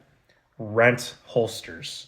I will try them out, try a different, because I'm an appendix guy. Because my body type, my body shape, I'm on the more muscular side. I have a little bit of belly fat, but for me, which is actually kind of nice, is my fat goes on my side first and then the front. So the front's a little more flat, so I can appendix carry fairly easily. Whereas if I carried for me as a lefty, carrying 9 o'clock, I would print like crazy. So I actually need to carry more like the 8 o'clock, 7 o'clock more. And I'm a chunky monkey, so appendix carry is not a really good option for me. But I carry not traditional 3 o'clock, but I'm more like 2:30. Okay. I usually So carry slightly just in forward. front of the hip is like that sweet spot for me where I can just really make a gun disappear. And then I carried full size guns for years. The big game changer for me was when they started doing the concealment claws. Oh yeah. I know a lot of guys start using them for appendix, but Yep. even if you carry at 2, 3, 4 o'clock in that area, it really pushes the butt of that gun in and hides it. Yes, it does. Interesting. Big so time. that's actually a challenge that I've run into personally is like because of my body type, it's been very difficult to find a really great way for me to carry. The easiest way, honestly, is to carry pocket carry, which is not always ideal because you can't typically put in a full-size gun in your pocket and not have it print like crazy. You're carrying 380 in your pocket, right? I do. Yep. So, and LCP. Talking about backing up to ammo, for 380, I almost always recommend ball because the hollow points don't penetrate deep enough. Interesting. So just a Fun side fact, note. yeah. Yeah. Guess we're doing some gel testing. I later. guess we're doing some more gel testing. So a lot of like with me, the challenge is finding a really freeze it. easy way Turn some to mold real like quick. is to carry like on body, and I've always the challenge is like I've tried carrying at 3 o'clock and I probably print like crazy because the butt of the gun primarily. But I wonder if that claw would. Oh, and you're really thin too. I'm not thin. Dude, So I am like Phil is 7.5 feet tall, and he weighs as much as a big child. So he's a thin feller. I am can definitely see basically where you have challenges. I'm basically a tree. Yeah. I am a tree. So there's I have no hips, I have no butt, and I literally go like straight down. No, you're a tree that's been milled, right? So you're I thought you were gonna say milk. milking the trees. Is that called like Is that where almond milk comes from? Oh my That's a goodness. good question. All right, so you're saying holsters. So anyway, so for me, it's always been a challenge to find a way to carry without printing like crazy. Now it depends a lot on what I'm wearing as well too. Looser shirts obviously help with that too. But if I'm carrying like at the 3 o'clock position or between 2 and 3 or 2 and 4, I'm usually carrying like a shield type size gun. Like I can kind of get away with that. Most people aren't going to notice that I'm printing, but I tried appendix carry. I'm older-ish, so. And I had a back injury a few years back, and then just after a while, it gets really uncomfortable for me. And sitting down too, I feel like it jabs into my super duper long legs. And that's where we get back to like being real with yourself. Be honest. What are you actually going to carry? A fanny pack. Pocket. Well, there you go. But like a pocket gun. I have fanny 380, pack carried a we'll do it. lot, actually. Believe it or not. I have not. Well, when I go because I have self-respect and dignity. the But thing though is for me because I have a home gym now, but I used to work out at a public gym. I would have never thought about it for that. Yeah, so That's So that's I would Yep. fanny pack carry a lot whenever I would go to places like that, or while I'm like out camping or All something. right, I retract my statement about Thank self-respect And and dignity. the other thing to consider too is that if you are a runner, fanny pack carry is like a legit option, or Oh, like yeah. a hiking is also a great option too because it's a lot more comfortable. It can be, and it's something to practice, right? And we'll talk about that in a little bit here, but it can be more difficult to pull from, but you still have it on you. Exactly. Even like Right. a shoulder holster, that takes a lot of practice. Oh my Yeah, goodness, yep. you shoulder holster So, people. but like if you think about it too, like I mean, obviously a lot of If you're driving a lot, fair. a lot of Okay, so- carrying, and a lot of that is like having with you being comfortable and also being cognizant of the things that are around you. So if you are a runner, especially if you're like a woman who's out running like early in the morning or whatever, like be cognizant of what's around you. And if something doesn't feel right or somebody's around you that keeps getting closer or whatever it may be, maybe it's time to start unzipping that fanny pack a little bit, right? Like getting ready to be able to draw that. Well, what's really cool is like they make like actual concealed carry fanny packs, so it's actually made to draw. I actually did not know that either. So like Lena Mitchellek with her Rose series with her SIG, like they actually have something where it's made to draw and carry. which by the way, I wish I could shoot as good as that girl. I know. Well, I mean, when your we all dad's do. Jerry Mitchellek, I know. Well, I mean, but The genetics are just she's, passed. and her down. mom is a competitive right, shooter. but she too. still puts so much. Oh, time into 100%. it, you know what Oh, I mean? yeah, Like, Oh totally. yeah. Yep. no, that's But phenomenal. so there are actual Blue Alpha also has a fanny pack. I did not know that. Oh yeah, I'm looking it's at the this. golden age of concealed and I'm a carry. dad. No, I it's a can get golden away age of fanny packs. Yeah. Tyler, Well, fanny packs came back. So. Can I get a golden fanny pack? next episode is fanny packs only. Oh my Fanny goodness. packs only. Wow, that's awesome. I actually did not know that like Blue Alpha made a fanny pack. yeah. I assume that somebody out there made a carry fanny pack, right? That's easy access. Blue Alpha, I think Bravo Concealment maybe as well. Yeah. There's a bunch of them. Yeah. That made Oh, them now. and speaking of carry, I know we're talking about on-body carry, but if off-body carry is the only way you're willing to carry, don't let someone talk you Go out of that. for it. If you're going to carry in a purse, and you have the different guys, I was one of the dudes at one point. I heard someone say it, so I would actually do it to people at a store. I'm like, okay, you know where your keys are at in your purse? Yep. All right. And I'd get a little timer out and be like, go. I'm punching you in the face. Get your keys out. And I don't think that is fair to them because it's not like they've put a lot of prep in it. They haven't thought about it. So you're just kind of jumping on them as someone with a knowledge base, and you're picking on them. So I don't think that's fair. No. You know what I mean? You're still trying to get them into it. So if carrying off body is how you're comfortable or the only way you'll carry, still carry. You know? Yeah, and honestly, don't leave your purse in the bathroom or wherever. If you are going to, like, again, the fanny pack is closer to your body. With a purse, they do make carry purses that have, I know people talk about like purse snatchers, which is a thing in some cities and like not so much where we live, but they'll like cut the strap and then take the purse or whatever. And they make purses that have like the metal like lining within the strap of the purse. You can't cut it as easy. And then if you are carrying with a purse, like a lot of women will tend to just carry it off the shoulder because it looks nice, but carry it like across your body, like a bandolier style thing. Correct. Right. So that it's not pulled, you can pull it that way.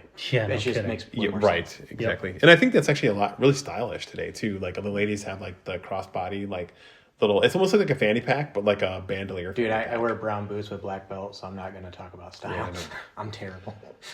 I don't know either. The look that Tyler just gave me. We can go shopping, lady. We can go shopping later. Buy a purse later. I'm kidding. I don't care about those rules.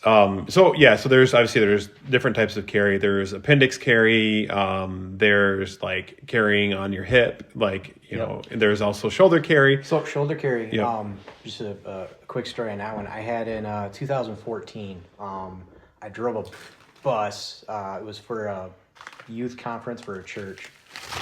And we drove from Saranac, Michigan, all the way down to Orlando, Florida. Oh my goodness! But I mean, and we went straight through. We didn't stop overnight. There was another. My dad was actually the other driver, but I carried a 1911 all steel, 2 backup mags, and a Galco Miami Classic. I wore that thing for almost 30 hours straight.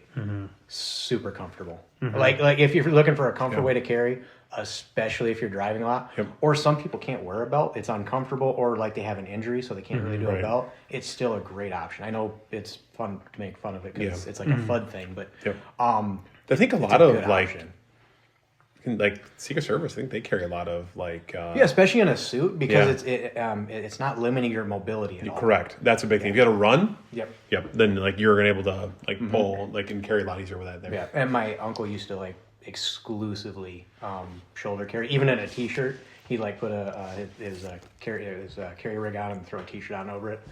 So it worked for him.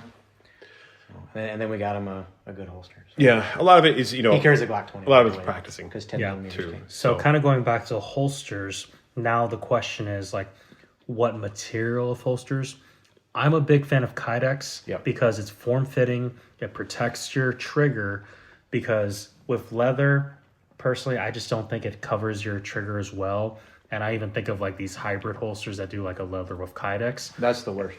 You can see, like, there are times, like, maybe right away it's nice and comfortable, but over time, you see people where it's like, because they've worn it so much, like, now that leather part starts flapping over, you can easily cause an ND or a negligent discharge. So leather holsters is akin to being a 1911 guy. Yeah. Two World Wars. So if you run a 1911, it's not that the guns are bad, it's that they require more attention. To the same thing with a leather holster. You just got to be aware of it. If you need to condition it, whatever you got to do. But you keep in mind that holsters they're like tires. They're a consumable item. At a certain point, even Kydex, something on it is going to give up if you carry enough, if you're using it enough. Yeah, I actually had my Kydex. Phil saw it. Yeah. My Kydex holster from Tier 1 Conceal, which is a great company. It broke. It cracked. But great customer service. They sent me a new one 3 days later. Yeah. So, but with a leather holster, you're just gonna have to be a little bit more attentive, because they can wear out, So, but they are comfy. Yeah, very much so.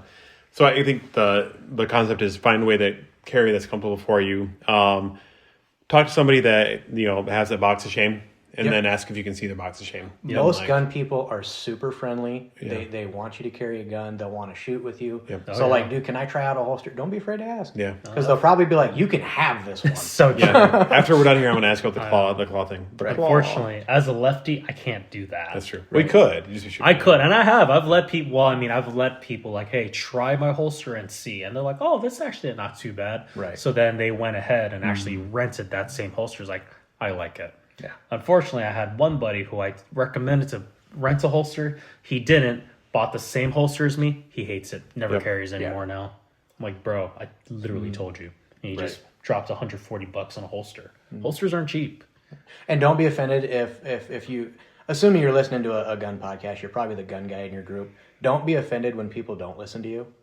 I'm offended. Yeah, just get over it. Oh, I didn't mean it that way. But like when you see someone at the range, and you're like, "Oh, dude, I can help you," and then they're just like, Nope. "But look at my groups and look at yours." Okay. Yeah, I know. Just don't be offended by They that need to stuff. have that journey sometimes too, and they're going to conclude the same thing. And honestly, I know like Tyler earlier said, he's like, I just don't have like a lot of like firearms. And honestly, like there's part of me that's slightly envious in that space where I'm like, dude, I have so many firearms I don't use. And like I feel sad for them because they're just hanging out in the safe with their buddies, like, getting neglected. Well, like I've got the HKP 30L. Yeah. Because it's the John Wick. I was going to say John Wick, bro. Yeah. Yeah. I mean, it's super. It's very accurate. It's Oh, super yeah. soft shooting. But I'd still take a Glock 17 over it. So I just, I like shooting the 17 more, or even the M&P or not M&P, the P320, the full size P320X. Yeah. I would take that over it, even though the HK is almost twice the price. So. Okay, so one of the more important things we'd like to chat about real quick is practicing. So before we go into practicing, which I do agree, Yeah. when it comes to concealed carry, gun, pick a gun, ammo, of course, holster, but this is the fourth thing that most people forget, belt. Get a good belt. Yep. That is the foundation. So, exactly. Because, Unless your shoulder.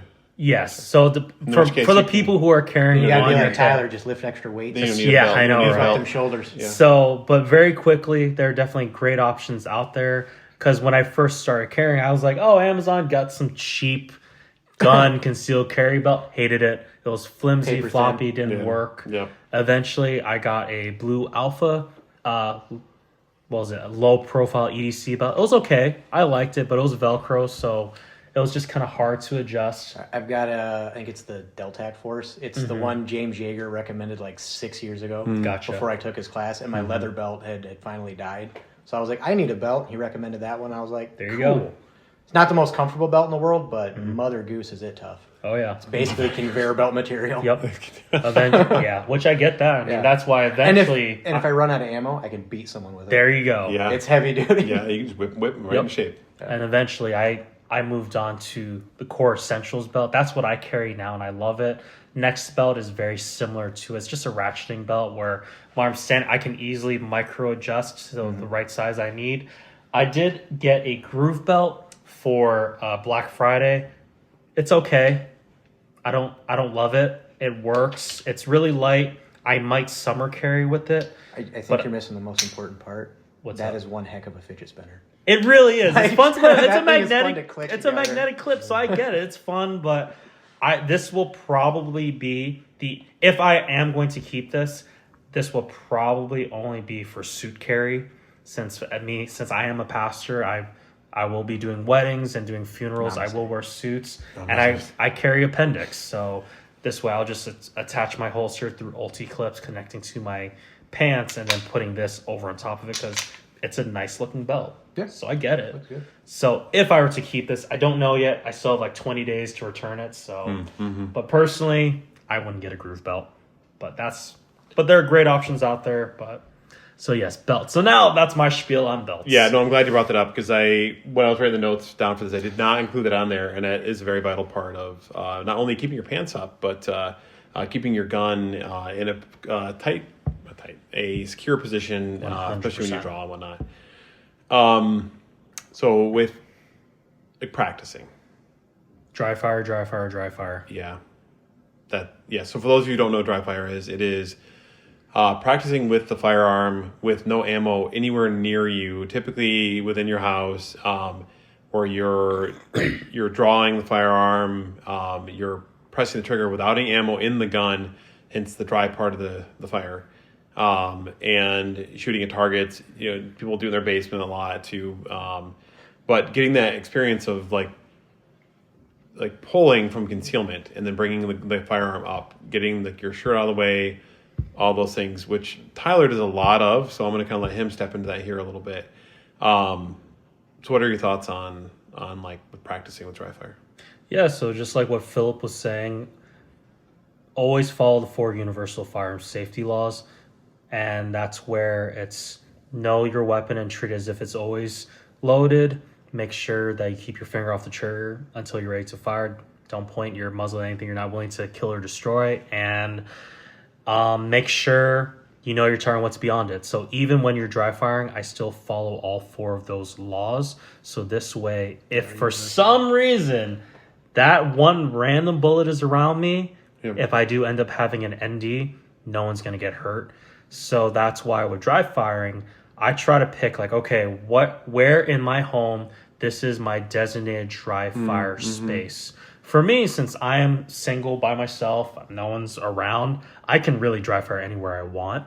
But I usually take another area of precaution, and I typically dry fire in my basement, because now if somehow I do have an ND, doesn't matter, I'm in my basement, no one's going to get hurt. Your TV might bite it, but That's true. My TV might bite or it, fridge. but or something. But you know what? It's not that big of a deal, because now if it goes through, it's just going to hit my foundation. It's going to suck for me for later. Granted, any ND is going to suck. But so with dry fire, there's that. I do, now that I have a shot timer, I bought that a little while ago. It's actually really nice to do that and practice with the par time. Yeah. So this way I'm able to be like, okay, am I able to get realistically, if you have a sub 2 second draw, you're fine, because statistically it tells us lethal force encounters in law enforcement civilian context happens within 3 yards, within 3 seconds, within 3 bullets.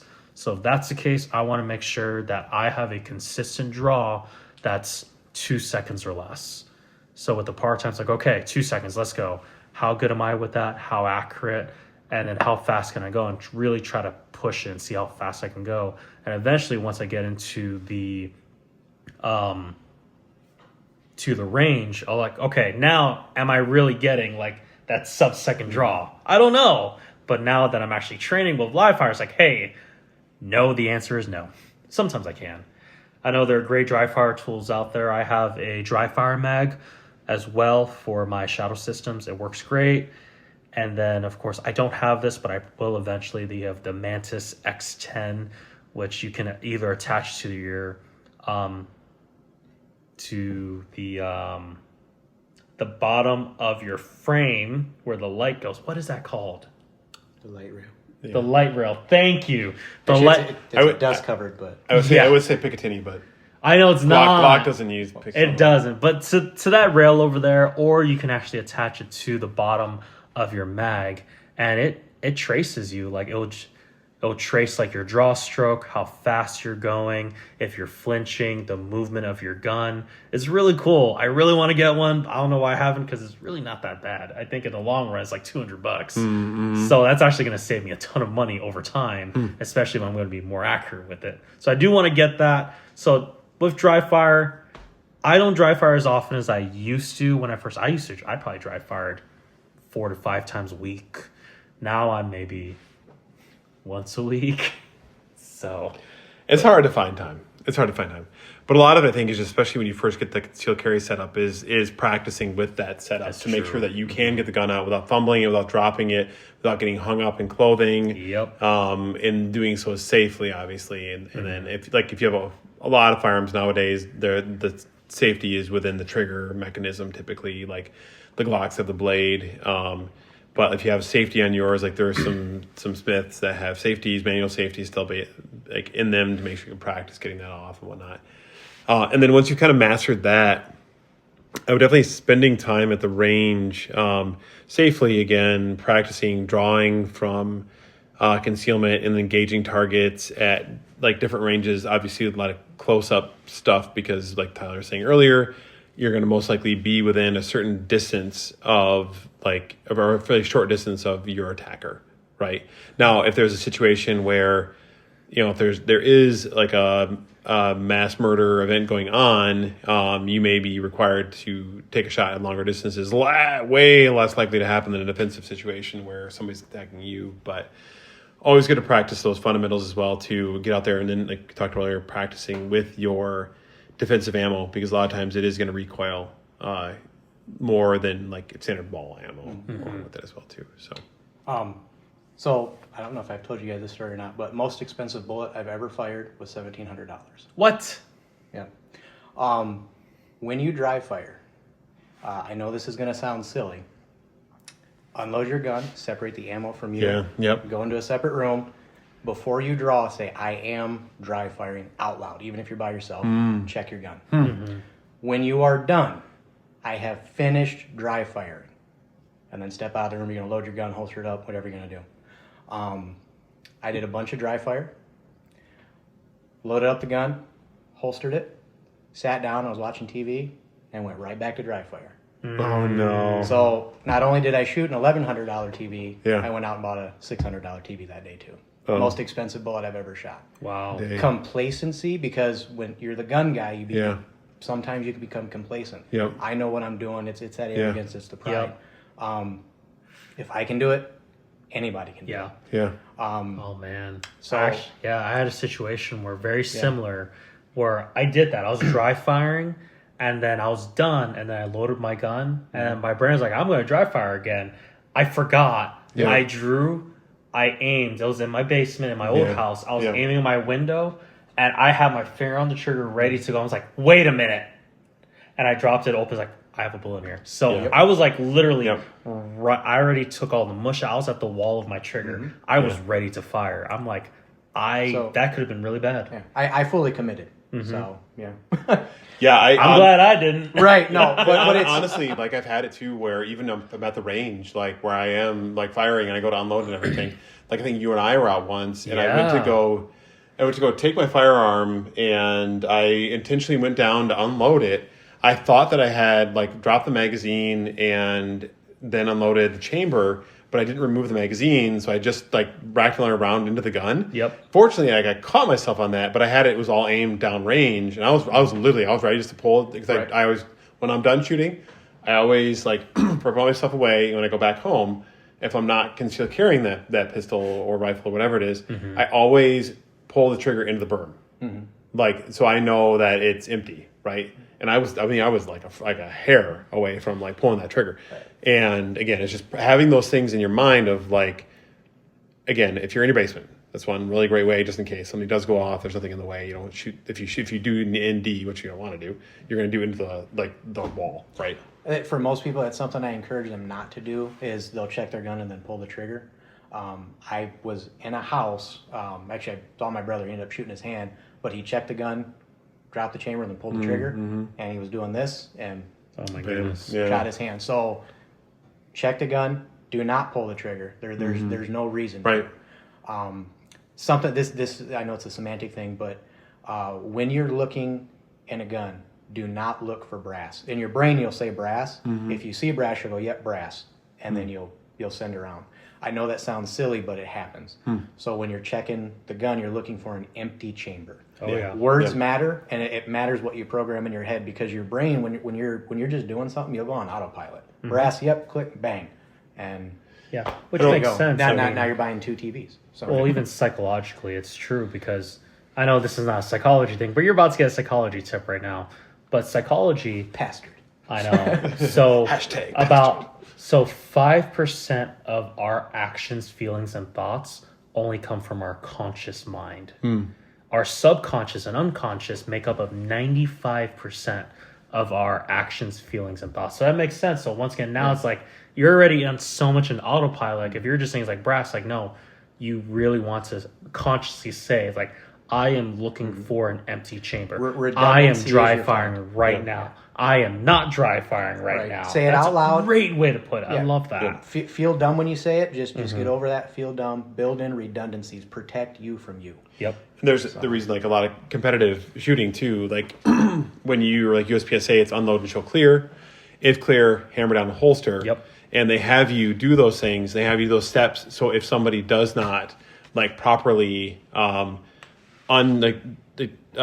remove the round from the chamber in the magazine, if they are going to have an ND, it's going to be into the berm. Again, so it's a lot of that. It's a lot of the simple things like keeping your finger off the trigger until you're ready to shoot. And it's building a habit. Like it's when you're walking around the house with your DeWalt drill or your Milwaukee, you have your finger off the side of the trigger of the drill. It's so funny because if I look around and I see he's a gun guy. He's filling up gas. I'm Finger like, off the trigger. my man. Gun guy. Yeah, and a lot of that too is just getting into that habit when you're at the range, when you're at home, when you're dry firing, whatever it may be, and eventually it'll just be like. I always tell people right off the bat, do that immediately. Don't even think about always when you're first doing it. Finger off trigger, finger off trigger, finger off trigger, because it'll grow into just like second nature. You don't even think about it. I know. And when you shoot competitively, and if you are running from point A to point B, you have to have finger off the trigger. Yep. Because you can get called for a DQ because they don't want you to ND while you're running and you accidentally catch the trigger or whatever. So it really helps you mentally just think about keeping your finger off the trigger, and a lot of problems can be avoided by doing doing an that. index point on the side of that gun that your 100%. finger's familiar with. Yeah. So then, because when you're not touching it, it'll feel weird. And you're Yes. like, I got to find that. Correct. The default stance whenever you're holding a pistol should always be finger off trigger on the side of the gun. Yep. That should be more normal than having your finger on the trigger. Exactly. Which is even why, I don't even like saying finger off the trigger. I like to say index your finger. Yeah. So index your finger on the frame. Yeah. Yeah. So because that's something that they did in our 101 class for our range. Like it's Yeah. because they want to see light coming through your trigger. Some guys will put it way Trigger up on the guard. chamber. Oh yeah. Just right up there. That's what they wanted us to do. Right. I mean, we don't do that, but They always see that. Like I went through RO training for USPSA, and they one of the things that they did is they flashed up on the screen really quickly, like, was this person finger on the trigger or not? Because it's really hard to tell. Oh yeah. When somebody's moving away from you or like at a weird angle or whatever, it's really difficult to tell. And you're trying to catch that really quick. So it's up to all of us to be safe in that direction. Well, speaking of finger off the trigger, another James Yeagerism. One of his things was every night, if you're carrying, you got to take your gun off. So when you take it off, safe direction, come out of the holster and present like you were going to shoot, finger off the trigger. But that's 365 reps for free. You had to take the gun off anyway. Yep. So it's just practice that, good fundamentals, solid, coming out, and there you go. And then put your gun down or unload it or whatever you do at night with it. I think most people, their EDC gun kind of becomes their home defense gun because they're usually setting it in a lockbox or they're putting it in the nightstand. Yeah. Yep. But, Yep. Okay, so kind of rounding this out real quick. Any last thoughts regarding concealed carry, that things we may not have covered tonight? this on topic, slightly adjacent, but remember, guns are fun. Yeah. Like, go out, shoot them, enjoy them. Yeah. Dad advice. Yeah, there's definitely the seriousness to it, and if you make a mistake, I hope it's not an expensive one like I did. Yeah. But guns are super fun. Buy a 22. Go out, plink like crazy. And take your kids out. Take your kids out. Like, they're super fun, and build a culture around positivity with guns. Yep. It doesn't have to be like serious doom and gloom, and that was the biggest turnoff for my mom and my sisters when I talk about I'm carrying a gun because X, Y, or Z might happen in the ninja bears. So if you always present that front, the guns aren't fun. It's this serious nonsense. It's just meh. Right. But if it's fun, you're out shooting, and it's, hey, can you do the dueling tree faster than I can? Can you hit that? We're going to set a pop can at 50 yards. Who can shoot it? Like, you start making games out of stuff. Just like with basketball, you play pig. Yep. Do it with guns. Yep. Have fun with it. Build culture around guns. Be positive with it. Yeah, Blue Falcon Challenge, right? That's right. The Blue Falcon Challenge is where you challenge your friends to shoot guns that are very difficult in ways that they're not meant to be shot and to be goofy and silly. One thing I always used to joke at work is I would hear of people that would do sports and they'd have these crazy injuries or they develop some kind of overtime injury, blah, blah, blah. And that's why it's that's why I have a safe sport like shooting USPSA. Because, obviously if there can be injuries, there have been historically, but everybody just assumes that, like, if you're out shooting guns, you're going to shoot yourself. But if you're out playing soccer, you're going to break a leg or sprain an ankle or whatever. You're going to have a pretty serious injury, as a result of it. But yeah, I get out and shoot, and obviously treat the firearm with respect. But then also, there is a lot of misunderstanding today with people that have never shot a firearm before. Mm-hmm. They make a lot of assumptions about shooting and how scary it is, and it can be. It's very nerve-wracking the first time you go out, and how difficult it is. It's difficult shooting pistols, especially. It's a skill that you have to develop. I was just born that way. It's a manly danger. But getting out and like getting those people that may be on the fence to say, hey, come and shoot with me, and we'll show you what it's like. And I've had people that have not necessarily agreed with like the existence and the reasoning behind the Second Amendment, who after that didn't go out and buy a gun. It's like, I legitimately enjoyed this. I thought it was good. Now I feel like I have a Second Amendment. I should probably flex that Second Amendment. And that's don't discourage someone's first time gun purchase. There was a guy, another gun store thing, but the dude wanted a Taurus Judge. Yeah, you weren't being judgmental. I was, but I didn't say anything. But and he had his friend with him, and his friend talked him out of buying that gun because it wasn't a Glock, it wasn't whatever. I don't remember exactly, but it's like that's what that guy thought was cool. And who knows if he ever bought a gun after that? Right. You know what I mean? Yeah. You discourage him from the thing that he likes, but that gun could have led to, hey, I'm shooting the 45 Colt and the bird shot. The bird shot, I can't hit anything. I hit something with a 45 Colt. Oh, I like hitting stuff. Yeah. And then he could have moved into a Model 25 Smith & Wesson, which is 45 Colt. Or he could have moved into like the 625, like Jerry Mitchell shoots a lot of competition with. He could have moved into whatever, and then eventually got to a more practical 9mm firearm or something like that. He could have become a gun guy, but because he was discouraged in the beginning because his gun was stupid, why would you take that from someone? Let them enjoy it. Let them go on their journey. It doesn't have to be yours. Even if it's a high point? Well, there's a line. my only if it's the $100 bill one. There we go. My first firearm that I ever owned was a Mosin Nagant. Or a Moist Nugget. Moist Nugget. That's amazing. Well, it was my first firearm that I owned. Did you get the bayonet? I got the bayonet. Respect. Yep. And it was funny because it was like at the time, it was literally the only thing I could afford. And the first time I had gone shooting with somebody, it was shooting like a original Savage Axis, like hunting firearm in like 308. And I thought it was a ball. Yeah. So I went out online and I did a bunch of research because I work in IT and that's what I do. And I said, what is the cheapest yet reliable firearm that I can purchase and go out and shoot and enjoy? So I bought a Mosin Nagant. So I had it out there, there's like posts on it in Facebook or whatever. Somebody was like, why would you buy that for your first firearm? And it was disparaging. And they were like, why would you do this? And I was like, I don't know. It was the cheapest thing I could find. Yeah. I didn't know a whole lot about everything else, but I had shot a 308 and I knew that the 54R was similar in that regard. And I took the time to remove the Cosmoline and kind of got to know it. I don't own that firearm anymore. I sold it to a friend. Do you miss in the Mosin Nagant? I do not miss it at all because I did, similar to your story earlier, Brian, I shot an AR-15 and as soon as I did, I was sold. Oh, yeah. So now I love shooting AR-15s. Super enjoyable. But I do have another bolt gun again, and I do like shooting that. My sister in AR, she loves it. I do like shooting that again. So yeah, to your point, don't discourage somebody's initial gun purchase. Yeah. Because you may not think it's the right way, but they thought it was really cool. I brought up cowboy action shooters earlier. If you're into cowboy guns, you like old Western movies, stuff like that, you can carry one. I've carried a bunch of single actions over the years. Are they as fast as semi-autos and all that? No, I'm not trained to the level of proficiency. But could I defend myself with one? Yeah. Absolutely. Yeah. Especially if I'm running something like some Underwood 45 Colts. You're talking about a 255 grain bullet doing 1,000 feet a second. Yeah. We're moving into like taking on bear territory. Ninja bear specifically. Ninja bears. Yeah, there you go. It's nothing to sneeze at, Just because it's an old style gun doesn't mean it's not lethal. Right. Tyler, parting shots? So I guess I'm going to go more on the serious side a little bit.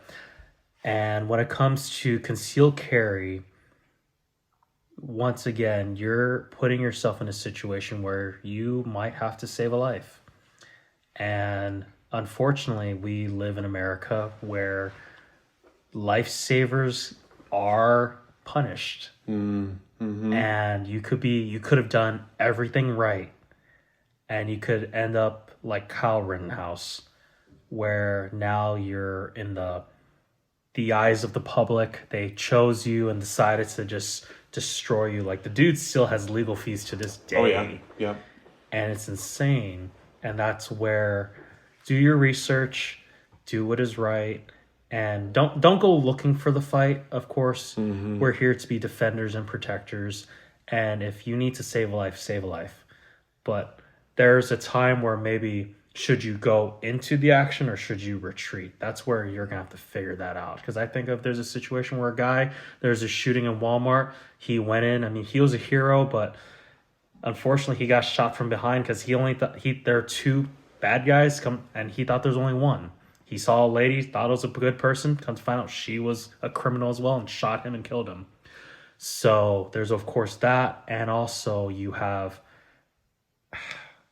I'm like iffy about concealed carry insurance now because I think you should get it, but then there's situations where there was one case where I think it was USCCA where they basically denied somebody because in their opinion, they didn't think that it was a good shoot, even though every lawyer said it was a good and clean and justifiable defense. I think it was actually the insurance company that said that. That was backing up the plan. They looked at it and they were like, nope. Which is funny because those policyholders are not lawyers. Right. And yet every lawyer who was on the case basically said this was a justified situation. So that's where I'm a little iffy with it. I'm personally a U.S. Law Shield carrier. I like them. I started out with them because they were the cheapest. Truthfully, they're very a la carte, but based off of my research, they're a solid company. But there are more and more companies coming out now that I can't even keep up with anymore. So do your research in that because behind every bullet is a lawyer. Yep. And that's a great way to end a podcast because there's also behind every lawyer there are some fantastic jokes. But anyway, so thank you all for listening. If you want to follow us on Instagram, we are Acceptable Accuracy on Instagram. Great way to reach out. We try to post some stuff up there. It doesn't happen a ton, but feel free to reach out. Check us out there. Otherwise, check us out next week for our next podcast. And thanks for listening.